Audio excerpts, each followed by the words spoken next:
Capítulo 1 do livro de Jó. Por que eu pedi para que você fosse no livro de Jó? Versículo de número 5. Se vocês vão notar ali, ele vai dizer assim: terminados os dias dos seus banquetes, Jó o chamava e o santificava.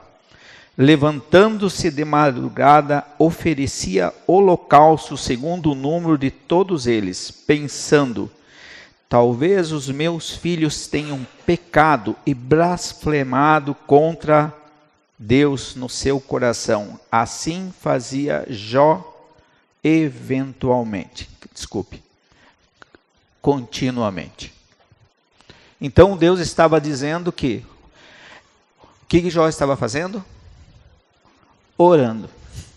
Como assim o holocausto? Sim, no Velho Testamento a gente conhece o holocausto a partir do capítulo 4 do livro de Gênesis. Caim e Abel. O que ele representava? Representava o Messias que viria. O Salvador que viria. Aquele que ia morrer, ou seja, cremado num altar, como prova do pagamento da dívida. E que Jó ficava preocupado com seus filhos? Ele ficava preocupado de se eles tinham desagradado a quem? Deus. Esse homem, incrivelmente, ele é ímpar, né? Não tem nada parecido com esse homem. A gente realmente não vai nunca chegar aos pés da grandeza que Deus usou esse homem para mostrar a sua soberania sobre todas as coisas. Mas ele demonstrava que ele estava preocupado com os seus filhos. E agora é uma pergunta que a gente faz aos irmãos queridos que têm filhos. Cadê as suas orações pelos seus filhos? Será que é só nas necessidades que nós devemos orar? Porque, curiosamente, se você vê o texto, eles, depois dos banquetes, era uma festa mesmo, né? Ele estava preocupado se eles tinham feito alguma coisa de errado contra o Altíssimo. Mas ele estava preocupado com seus filhos, com a relação dos seus filhos com Deus. Então nós vemos um homem que se dedicava. Nós sabemos, a maioria dos irmãos já leu o texto, sabe que no passar desse capítulo número 1 aqui, ele já, numa pancada só, pela permissão de Deus, morre todos os filhos. Numa pancada só. Perdeu uma família, os irmãos estão falando que alguém perdeu um ente querido hoje ou ontem, né? É terrível. Imagine de uma vez só todos os seus filhos. Imagina a dor que deve ser isso. Alguns irmãos aqui sabem, porque também já tiveram essa triste experiência, mas Deus está no controle de todas as coisas. Então Jó, apesar de tudo isso, ele está nesse prefácio aqui falando que ele tinha a obrigação de conversar com Deus sobre os seus filhos. Então, gostaria de você botasse os homens a barba de molho e as mulheres. O que nós estamos falando com Deus sobre os nossos filhos? Inclusive, ele intercedia pedindo perdão em nome dos filhos para Deus. Interessante, né? E você vai lembrar mais tarde que alguém que está na cruz vai dizer assim: não lhe impute mais esse pecado. Você vai lá no capítulo 7 do livro de Atos, você vai ver um Estevão: Senhor, não acrescente mais esse pecado a ele. É esse o Jó que a gente vê. Eu começo por aqui e gostaria que você fosse agora no livro de Mateus. Irmãos, alguns irmãos aqui, famoso Sermão do Monte, eu quero revisar, em fazer-os entender. Tem os irmãos que fazem os avançados e tem o privilégio de estar fazendo os avançados. A gente gostaria que os irmãos pudessem estar. Na segunda-feira está com o nosso mano Sidney, na terça está comigo, na quarta está comigo. Possivelmente não essa semana, a outra a gente vai decidir, vamos estudar a confissão de fé de duas igrejas muito famosas, ou muito fortes na área, a Confissão de Westminster e a Confissão da Igreja Batista de 1689, se não me engano, para você entender um pouco para os irmãos. Então isso já está sendo programado para fazer. No capítulo 6 do livro de Mateus, então eu gostaria que você olhasse claramente, mas estou chovendo no molhado, mas eu quero exatamente falar a necessidade que eu e você temos de relembrar. O nosso querido e amado Deus, ele tem uma satisfação de repetir insistentemente para nós o que nós devemos fazer. Parece que a gente diz assim, mas eu estou cansado de ouvir isso. Diz assim, guardai-vos, lá no capítulo 6, do versículo 1, de praticar as vossas boas obras diante dos homens, para seres vistos por eles. Se o fizerdes, não tereis recompensa do vosso Pai que está no céu. A atitude de nós não nos vangloriarmos daquilo que nós fazemos para Deus. Portanto, quando deres esmola, não faça trocar trombetas diante de ti, como os hipócritas nas sinagogas e nas ruas, para se glorificarem pelos homens. Em verdade vos digo que já receberam sua recompensa. Quando, porém, tu deres esmolas, não saiba o quê? Que a mão esquerda e a mão direita não saibam, porque a tua esmola seja dada secretamente, então teu Pai que vem em secreto te recompensará. Deus não manda nós nos gloriarmos, mas o que é isso? Agora vem o que me interessa, mas eu queria só mostrar de como Jesus estava falando no Sermão do Monte, da atitude de um servo de Deus, da necessidade de não... Pessoal, no fim das contas, eu e você, o nome nosso vai ser muito bem esquecido, graças a Deus, e um nome vai continuar sendo ouvido por aí, se chama Jesus. E esse é o bom do negócio. Meramente nós somos aqui de passagem e nós estamos fazendo uma partezinha da grande imensidão obra do Senhor que está sendo feita no mundo. A partir do versículo 5 diz assim: e quando orares, não sejais como os hipócritas, pois gostam de orar em pé nas sinagogas e nas esquinas das ruas para serem vistos com os homens. Em verdade vos digo que receberam o seu galardão. Aqui o pessoal inclusive chega na hora do tempo da oração que fica até com medo de orar, né? Às vezes o irmão aqui fica aqui na frente, tem que começar quem é que vai, quem não vai. Os irmãos ficam mais com vergonha de orar do que propriamente orar. Ficam com medo daquilo que é a coisa mais importante que você deveria ter facilidade de fazer. O que é hipocrisia? Fingir aquilo que eu não sou.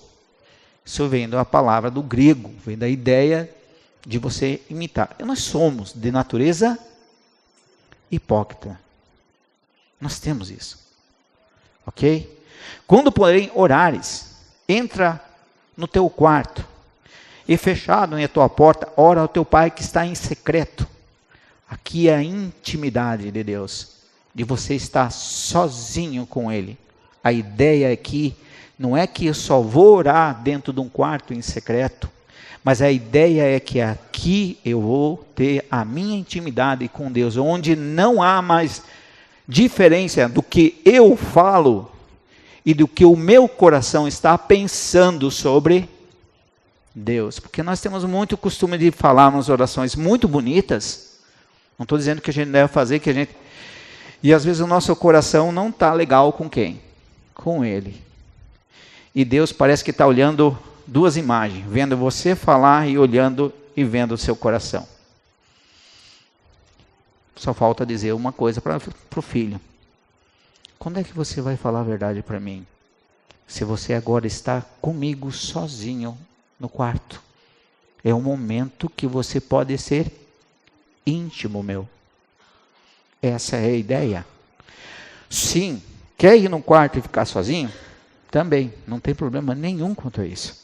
Então, e teu Pai que vê em secreto te recompensará. E orando, não useis de vãs repetições, como os gentios que por muito repetirem acham que serão ouvidos. As ladainhas que a gente brinca de dizer no passado, né? ou ficar repetindo termos que não tem nada a ver com uma conversa entre uma relação entre um pai e um filho. Observe o que você está ouvindo.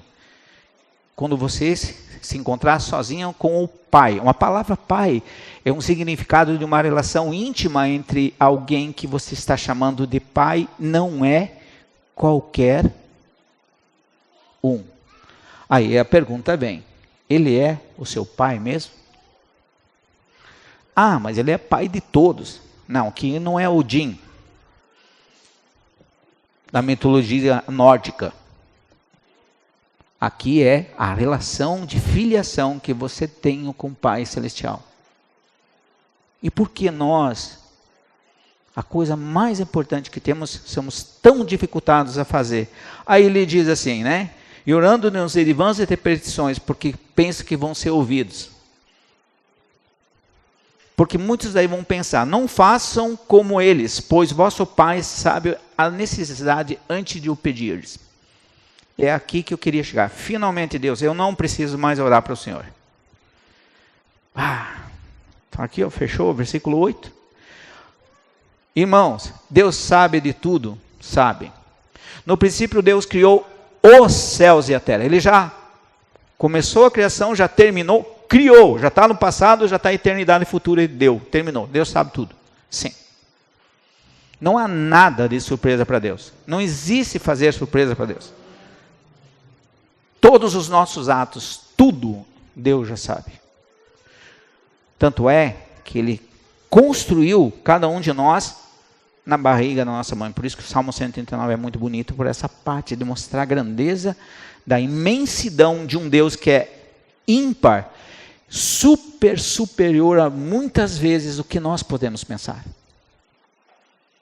Quem esquadrinhou o Senhor Deus? Quem lhe fez primeiro para que Ele fizesse depois? Quem lhe foi o seu professor?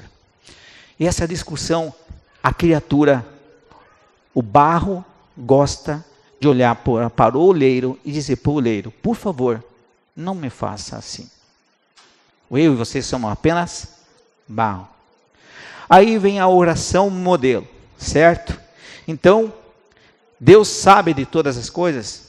Sabe. Então por que nós oramos, irmãos? Porque Ele quer ouvir você. Porque a oração tem mais sentido de criar intimidade com você e com o teu Pai Celestial. Se você não conversa com tua esposa, não conversa com teus amigos, que intimidade tu tem com Ele? Ah, mas Deus já sabe de tudo. Aí vem a famosa oração que Deus nunca pediu para eu e você repetir. Porque senão nós vamos fazer que nem os gentios. O que a palavra gentil significa? Pessoas que não creem em Cristo Jesus como seu único e suficiente Salvador. Tecnicamente é isso. Deus ouve a oração, inclusive, de incrédulos. Ouve sim. Cornélio, no capítulo 10 do livro de Atos, fala de um homem que Deus mandou, depois apóstolo Pedro, sair da casa de Simão Curtidor, na cidade hoje chamada Tel Aviv, ir até a casa desse homem para tirar ele do inferno, falar do evangelho da salvação. Lá no capítulo 10 é um texto muito bonito. Portanto, vós orais assim: Pai nosso que sai no céu, santificado seja o vosso nome. Deus nunca pediu para que você repetisse isso. É apenas uma fórmula. Eu estou querendo fazer um coletivo aqui. Eu sei que a maioria dos irmãos já entende isso, mas muitos não têm o privilégio e não podem estar com nós nas terças, nas quartas, na segunda. Gostaríamos que os irmãos realmente entendessem como é importante nós sairmos da criancice, dos rudimentos elementares, dos primeiros necessidades. Qual é os rudimentos? A salvação em Cristo Jesus. Eu sei, eu realmente crio em Jesus como meu Salvador. Fechou? Entenderam isso? Então, o que a gente quer fazer com isso? A gente quer demonstrar para vocês de que Deus está dizendo assim: venha o teu reino, faça a sua vontade, assim na terra como no céu. Então, Deus está em primeiro lugar. A vontade dele é soberana sobre a minha e a tua vontade. E às vezes a gente começa a dizer frases que a gente quer que Deus seja uma espécie de garçom para nós. O pão nosso de cada dia nos dai hoje, ou seja, Deus pediu para nós. Por que Deus restringe o texto só pão nosso de cada dia, de hoje, de amanhã, de segunda, terça, quarta, quinta, sexta, sábado, domingo, segunda? E a gente às vezes até fala para milhões de anos na frente, quando eu estiver lá contigo também. Porque se eu faço uma oração que simplesmente ela serve para um tempo muito longo, então Deus está dizendo assim, ó, você tem que conversar comigo todos os dias, todos os momentos.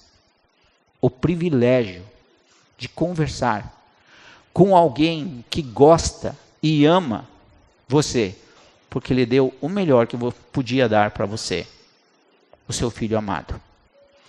Perdoe as nossas ofensas, assim como nós perdoamos a quem nos tem ofendido. Não nos deixeis cair em tentação, mas livrai-nos do mal, porque teu é o reino, o poder, a glória para sempre. Amém. Porque se perdoares os homens as suas ofensas, também o vosso Pai Celestial vos perdoará as vossas ofensas. Se, porém, não perdoardes as vossas ofensas, vosso Pai Celestial também não vos perdoará. Por isso que nós vivemos, às vezes, no íntimo nosso, atormentados. Então isso aqui é um modelo de oração. Então nós não é para que Deus nunca pediu de nós ficarmos repetindo isso aqui, mas falarmos aquilo que nós gostaríamos de falar. Mostrar a santidade dele, mostrar quem ele é, mostrar que nós estamos aqui. Por favor, no dia de hoje me abençoe, me cuide da minha vida. Seja feita a tua vontade. Naquelas horas de dificuldades do dia a dia, o que Deus quer que você faça? Então isso aqui é um modelo, não é para você e eu ficarmos repetidos, mas o que tem a ver essa história toda? Atos, vamos lá. Porque nós sempre pensamos que oração é um ato individualizado. Eu queria botar nós para o coletivo. Ok? Por que nós fazemos as 24 horas de oração? Porque nós queremos que Deus ouça todo mundo. E Atos vai começar exatamente aqui. Atos dos Apóstolos. No capítulo de número 1. Né? Todos conhecem. Quer dizer, eu espero que todos conheçam. Né? Deus vai fazer o quê? Então aqui nós começamos. Você sabe muito bem que Jesus estava...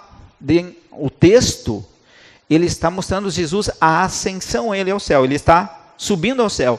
E aqui no final do capítulo, quer dizer, antes da história de Matias, ele diz uma coisa interessante. Vocês sabem quantas pessoas estavam naquele ambiente orando ao mesmo tempo? No 13 diz assim, tendo chegado, subiram aos aposentos onde estavam hospedados. Estavam presentes Pedro, Tiago, João, André, Felipe, Tomé, Bartolomeu, Mateus, Tiago, filho de Alfeu, Simão, o Zelote, Judas, o filho de Tiago. Todos esses perseveraram junto em oração e súplica com mulheres como Maria, mãe de Jesus, com seus irmãos. Então, Jesus tinha sido. Então, o que eles fizeram? Eles estavam num cenáculo como esse aqui, orando. Então, a igreja precisa orar coletivamente? Precisa. Tem um momento ímpar nosso com Deus? Claro que sim. Mas a igreja precisa que os irmãos orem junto. Não é por acaso que espontaneamente o Espírito Santo toca em alguns irmãos, as irmãs, né? Já tem um pequeno grupo que no sábado de manhã, das 7 da manhã às 8, que é 1 hora de oração. Mas essa semana estava frio para chuchu. Por que eu vou me levantar às 7? Mas se tiver que trabalhar, a gente levanta. Mas se tiver que orar, vamos deixar para mais tarde. Irmãos queridos, a gente vê nas igrejas que não tem a certeza da salvação, onde a salvação é misturada com obras. Que a salvação é pela fé. E ela se manifesta por obras. Sem obras não houve. Então, vocês estão vendo aqui, a igreja reunida vai começar a igreja. Que vai ser dito lá em Atos, no capítulo 2. Ok?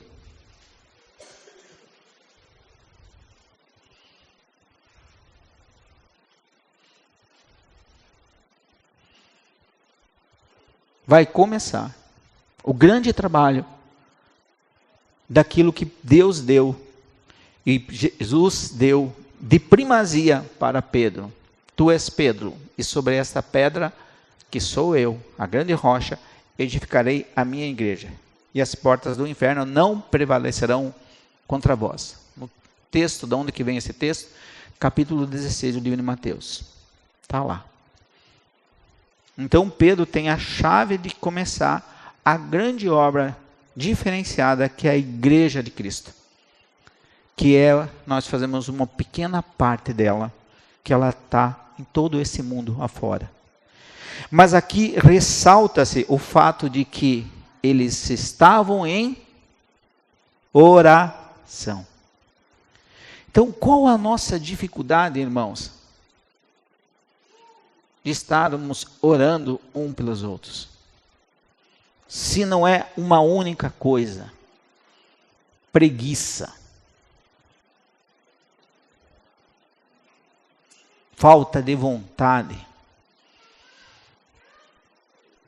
Quando a gente chega lá na frente da pia, tem um monte de louça, a gente tem vontade, tem uma varinha de cordão e lavar tudo, né? Mas a gente vai se enfrentar. Vamos ter que lavar a louça.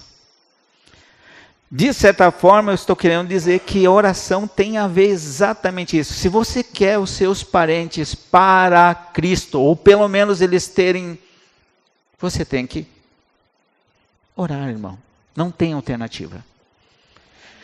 E nós temos um problema que às vezes a gente diz assim, ó, aparece um cara novo na igreja, vou repetir o meu irmão, se converteu, né? Sabe quantos anos tem orado por você? Se Deus resolvesse jogar uma pedra de cima para baixo, você moria na hora, né? Porque não orou nenhuma vez, mas disse que orou.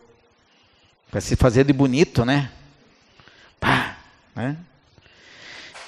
Irmãos do céu, a gente tem, né? Por isso que eu disse que nós somos levemente hipócritas. Bem hipócritas. Mas a gente não precisa ficar eternamente hipócritas. Porque daí, como eu sou hipócrita, eu vou ficar hipócrita para o resto da minha vida. No capítulo 2, tem a descida, o grande discurso de Pedro, a partir do versículo 14. Eu não vou entrar no mérito de que aqui Deus estava falando em línguas conhecidas, para tirar o sacerdócio de Israel e transportar o sacerdócio para os gentios. É isso que aconteceu aqui. Ninguém está falando Subra House Abalacaia, acaba. Né? Porque as pessoas gostam de falar em línguas como um sentido figurado, que você tem um poder maior. É uma discussão que está lá no capítulo 14 de 1 Coríntios, se você quiser discutir entre profecia e dom de línguas, está lá a discussão. E tem um único versículo que cita-se sobre línguas desconhecidas, línguas que você não consegue entender, que são chamadas línguas de anjo. Um único versículo, e a pentecostaiada toda cai em cima daquilo ali. Agora vamos falar balachaia, balacaia para cá e balacaia para lá. Mas no fim dos contos, Deus estava se aliando agora, fazendo o que com nós? Fazendo que a igreja fosse de judeus e gentios. Só para os irmãos entender, a partir do versículo 37, ouvindo isso, afligiram-se em seu coração e perguntaram a Pedro e aos demais apóstolos: que faremos, irmãos? Disse-lhe Pedro: Pedro estava agora falando para uma multidão que era de judeus. Então a igreja é composta de judeus e gentios? Sim. Hoje é mais gentil do que judeus? Sim. Mas naquele primeiro momento, a igreja de Cristo, ela tinha a peculiaridade de serem da casa de Israel, Jerusalém. Disse-lhe Pedro: arrependei-vos e cada um vos seja batizado em nome de Jesus Cristo, pelo perdão dos vossos pecados, e recebereis o dom do Espírito Santo. A promessa diz respeito a vós, vossos filhos, e todos os que de longe e os que estão, quantos de Deus o Senhor chamar. Com muitas outras palavras dava testemunho e os advertia, dizendo: salvai-vos dessa geração corrompida. Os que de bom grado receberam a palavra foram batizados, e naqueles dias acrescentou-se quase 3.000 pessoas. Então, aquela oração que foi feita naquele cenáculo de 120 pessoas, resultou no quê? Na conversão de 3.000 pessoas. Irmãos, a igreja não vai para frente sem oração. Olha o 42. E perseveravam na doutrina. O que é a doutrina? A doutrina dos apóstolos, as ordens do apóstolo. Na comunhão, os elementos da igreja. E no partir do pão e nas orações. As orações são fundamentais. Então está mostrando uma coletividade de pessoas orando junto. Talvez a gente fique com medo de orar, porque a gente insiste com os irmãos para orar na terça-feira, em dupla. Às vezes a gente faz um carreirinho, coloca um do lado do outro, daí vai pulando, daí o pessoal vai orando. Quando nós vemos aqui, os irmãos passaram 1h20, 1h30 orando, só passando 10 pessoas. E os irmãos têm dificuldade de vir, às vezes, eu espero que não, agora já esteja solucionado no coração dos irmãos, vir aqui e ficar 1 hora orando. É fundamental que a igreja, como sendo o corpo de Cristo, a coletividade, eu estou querendo dar ênfase agora à coletividade da oração, não à individualidade da oração, que é o íntimo seu com o Senhor. Mas a igreja de Cristo, ela só vai para frente se a coletividade toda está disposta a conversar com aquele Deus que faz todas as coisas. Em cada alma havia temor e muitas maravilhas e sinais que eram feitos pelos apóstolos. Todos os que criam estavam juntos e tinham tudo em comum. Não estamos pedindo para que você venda nada aqui, tá? Vendiam suas propriedades e bens e repartiam com todos conforme a necessidade de cada um. Perseverando unânimes todos os dias no templo ou no partir de pão em casa, comiam junto com alegria e sinceridade de coração, louvando a Deus e caindo na graça de todo o povo. E todos os dias eram acrescentados ao Senhor à igreja aqueles que iam sendo salvos. Tem muito pastor que sonha com a igreja primitiva, que é aqui que começa a igreja de Cristo. Billy Graham, que foi um dos que mais fez verdadeiras conversões em estádios nos Estados Unidos e no Canadá, que já é falecido. Sim, eles tinham. Por quê? O contexto desse texto mostra que os judeus, eles já tinham conhecimento de quem era o Messias. Faltou só o detalhe. Por isso que eu e você temos aquele estudo longo. Às vezes as pessoas dizem, 4 meses para levar uma pessoa até Cristo. Poxa, não dá para fazer uma aclamação, vai dar um grito aqui, todo mundo vem para frente e vão aceitar Jesus? Aceitar o quê? O morto aceita o que mesmo? O morto não aceita nada. É impossível um morto aceitar. A não ser que aquele que é vivo venha e ressuscite o morto. Torne ele um espírito vivificante, que é o texto que é usado mais tarde numa fornalha. Certo? Então, o que é o ênfase aqui? Eu e você orarmos no coletivo também. Darmos importância, tomarmos a decisão. E agora eu vou fazer um desafio, já que as mulheres estão na nossa frente, agora desafio os homens.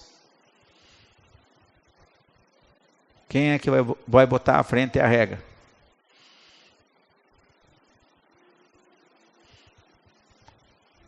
O Amilcar está indo para o banheiro agora.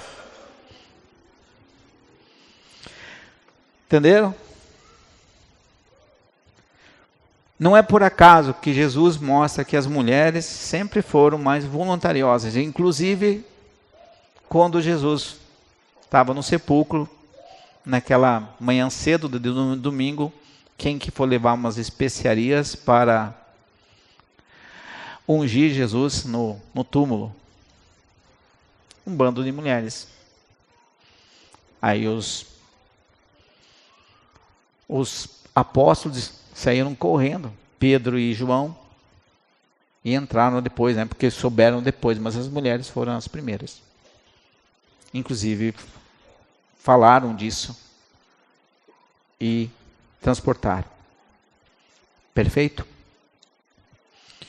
Então, capítulo de número 5 do livro de Atos.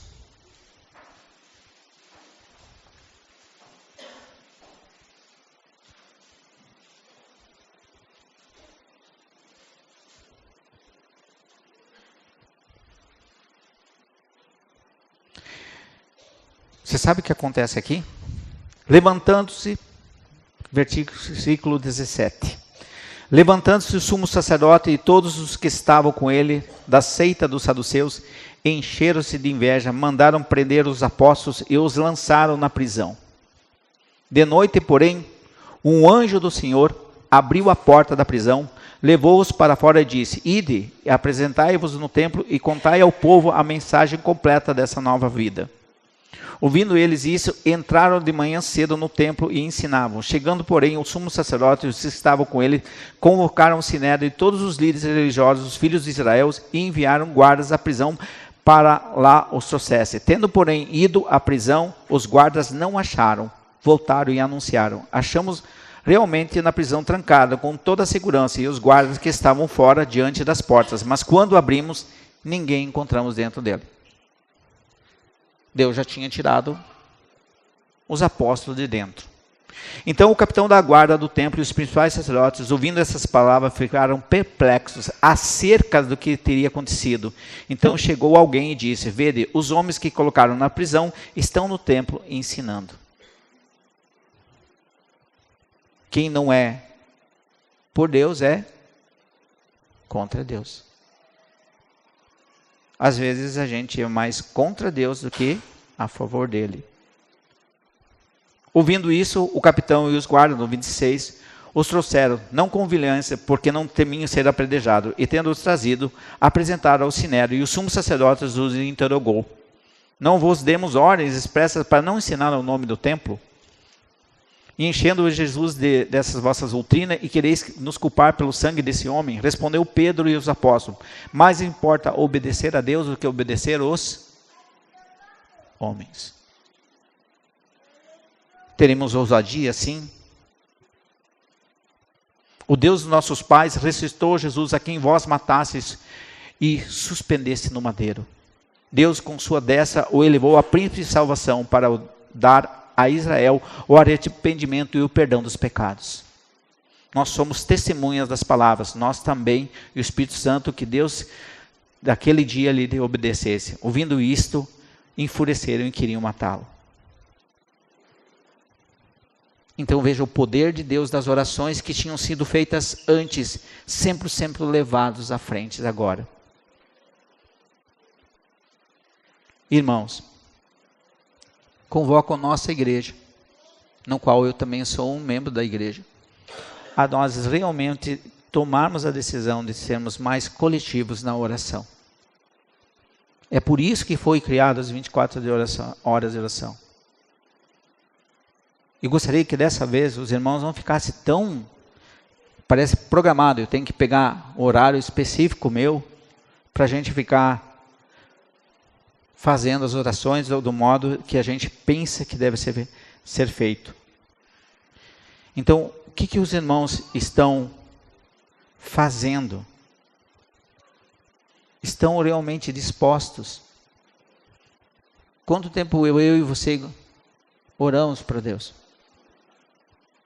Quanto tempo Deus está fazendo você se ajoelhar na frente dele e conversar com ele sobre as coisas que estão acontecendo contigo?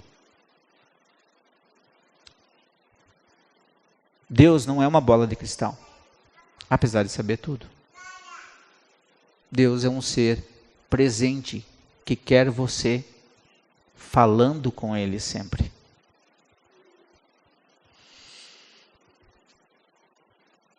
Filipenses, capítulo 4.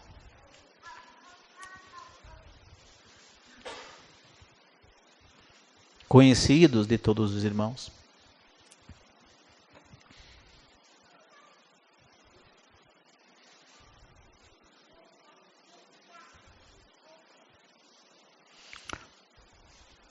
A primeira ordenança, depois do nascimento espiritual, é conversar com o vosso Pai Celestial. Isso deveria ser para nós um prazer. Mas nos parece ser para muitos, uma tortura fazer isso.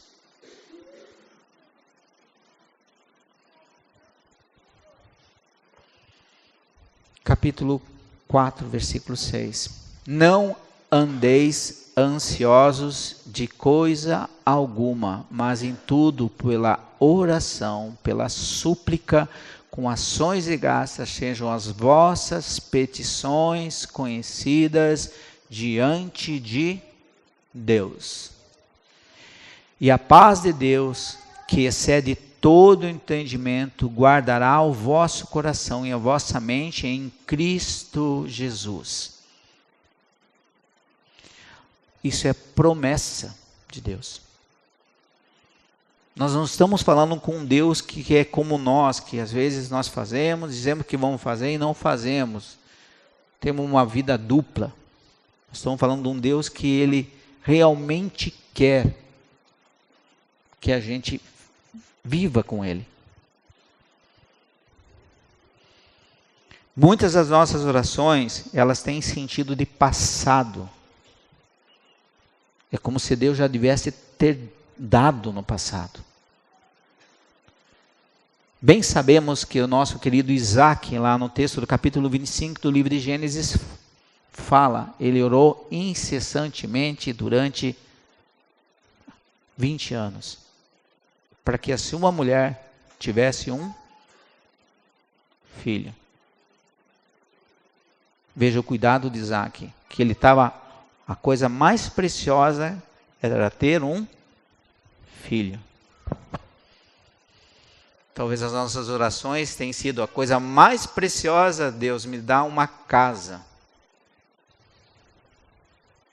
Talvez Deus, porque o Senhor não me presenteia com vários trabalhos.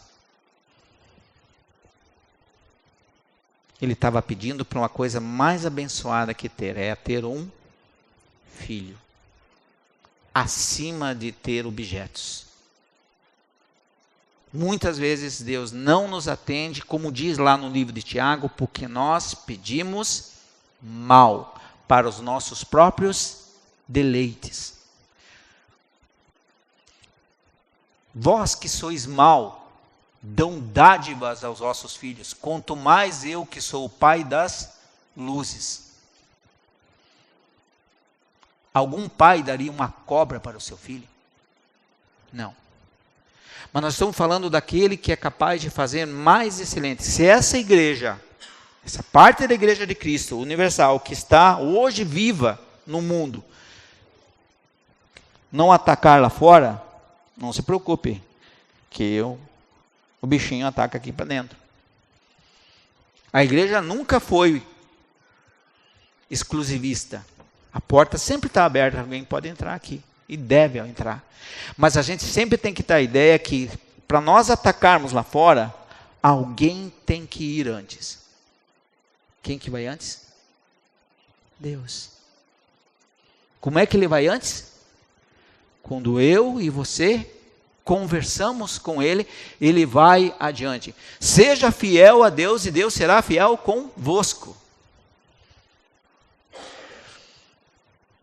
Permanecei na videira. Sem mim, nada podeis fazer. Quando eu e você lemos o capítulo 15 do livro de João, lá, a partir do versículo 1, nada nós fazemos sem Deus. Não está dizendo nada das coisas religiosas nós fazemos para Deus. Ele está dizendo todas as coisas nós não fazemos se não estamos ligados à videira. O galho não pode fazer nada se a seiva não vier da fonte, que é a videira. O meu pai é agricultor e eu sou a videira. O discurso que Jesus faz no texto com os irmãos, os 12 apóstolos, falando essas verdades. Para completar, então, vai lá em Tiago. Longe de mim, e realmente o é, de esgotar um dos assuntos mais belos, que é a oração, cuja Bíblia está lotada disso. Inclusive, muitas das orações, qual é a diferença de Davi para mim e para você? É a submissão a um Deus, e ele era um rei.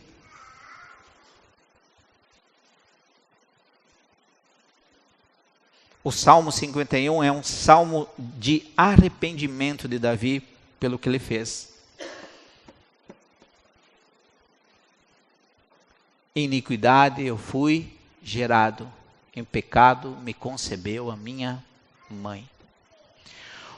Um coração contrito e compungido não desprezará ao Senhor. Deus gosta. Você imagine o jardim do Getsêmani, o Jesus suando sangue no chão e o Pai Celestial vendo ele.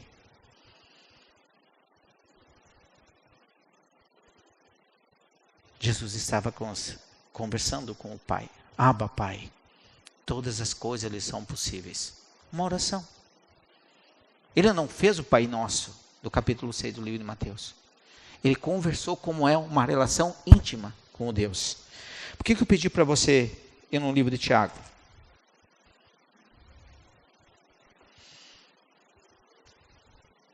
Por causa do nosso jeito de fazer as orações, não é isso?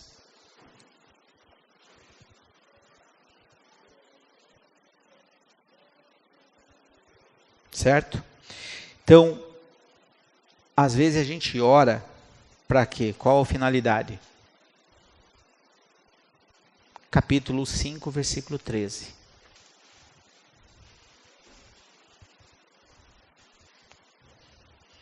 Está entre vós aflito?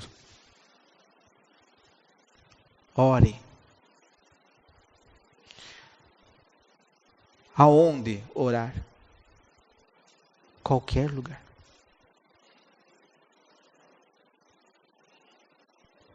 Ele não está dizendo que nós temos que orar em um determinado lugar. Ore. Estás aflito? Ore. Está alguém contente? Cante louvores. Está alguém entre as doentes? Chame os presbíteros da igreja e orem sobre ele, ungido com óleo em nome do Senhor. Eu me lembro de uma vez a Tamar pedindo para fazer exatamente isso. Chame os presbíteros da igreja para orar por mim. Adivinha quem não fez o certo?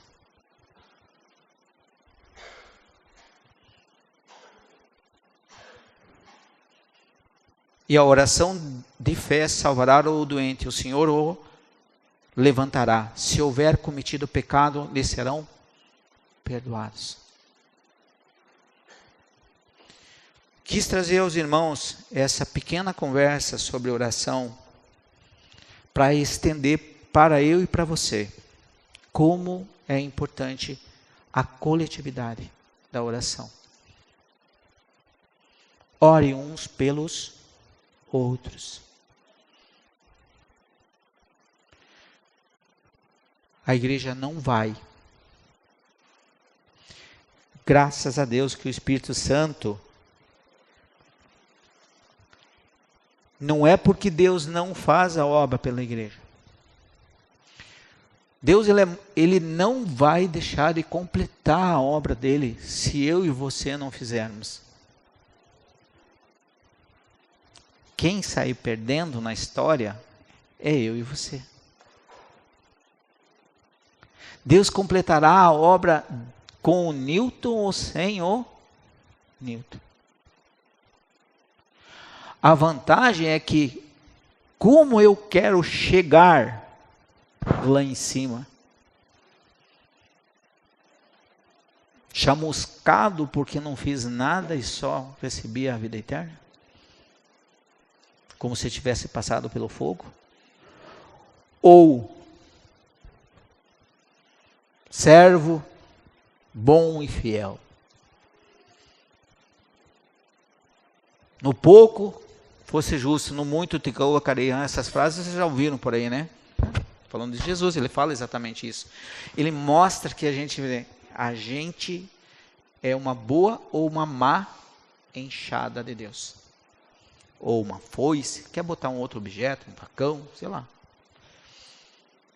Mas, irmãos,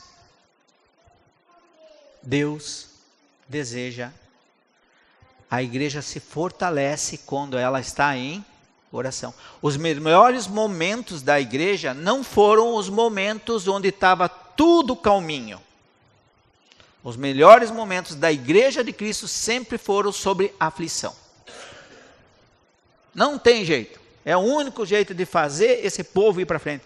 Quer ver? Ó? Não vou entrar no mérito para você entender. Só no Tiago, capítulo 1, lá no versículo de número 1, nós temos o Herodes, muito famoso. Ele faz uma dispensação. Eu brinco que nós temos um grande evangelista, foi Herodes. Tiago, servo de Deus, do Senhor Jesus, as 12 tribos da dispersão. O que é dispersão, irmão? Fujam todo mundo. O cara está pegando atrás de nós. É o único jeito de, às vezes, a gente fazer o evangelho andar, é fazer a gente sair da cadeira que a gente está muito bem sentado. Irmãos queridos, alguém está passando necessidade aqui? Nós estamos muito bem, obrigado. Será que Deus vai ter que tirar coisas de nós para que a gente se mexa? Essa é a pergunta que eu faço para mim mesmo às vezes. Ore, irmão, e venha orar. Eu faço desafio aos irmãos homens. Ah, mas por que você então não encabeça, Newton? Ah, tem que ser eu então. Daí sim, se você fizer, daí vai dar. Não é assim que funciona, irmãos. Então nós precisamos orar mais e orar como um coletivo. A igreja começou baseado em oração. Sabemos que Pedro foi tirado de dentro da prisão baseado em oração. Tiago foi morto, mas Pedro, ele estava como se foi abrindo todas as portas, saindo, e ele chegou no lugar onde o pessoal bateu lá e perguntou: Pedro está aí fora. Não, Pedro está preso. Não, ele está aí fora. E viram que Deus tirou. É porque Deus vai na frente nossa e faz a diferença. Ok, irmãos? Então eu estou fazendo um convite para que você se inscreva nesse período de oração que vai ter agora, final de semana que vem. Venha fazer, porque os salvos fazem parte da igreja de Cristo. Não é porque você é membro da igreja. Todos aqueles que são salvos em Cristo. Você entendeu mais ou menos como muitos aqui, talvez poucos aqui, nunca tinham visto que ninguém pediu, Deus nunca te pediu para você orar o Pai Nosso. Porque o Pai Nosso se transforma numa repetição. Não se transforma em algo que você está conversando com aquele que quer ter um relacionamento com você. A coisa mais importante que você tem e eu temos é isso. E a igreja precisa orar coletivamente. Porque ela fez diferença lá no começo. E ela vai continuar fazendo diferença. Os morávios, talvez vocês nunca ouviram falar, tem grupos que oraram 100 anos, sem parar. Mentira. Irmão, só para terminar. Capítulo 17, não precisa estar lá, de João. Aquela oração sacerdotal que Jesus faz lá. Quem está incluso lá naquela oração? Eu e você. O efeito da oração de Jesus é séculos e séculos. Quantas pessoas oraram para que você estivesse aqui? Ok? Bem-vindos à família de Deus. Bem-vindos aos necessitados, daqueles que devem conversar com o Senhor. Amém, irmãos? Por favor, fiquem em pé, por gentileza.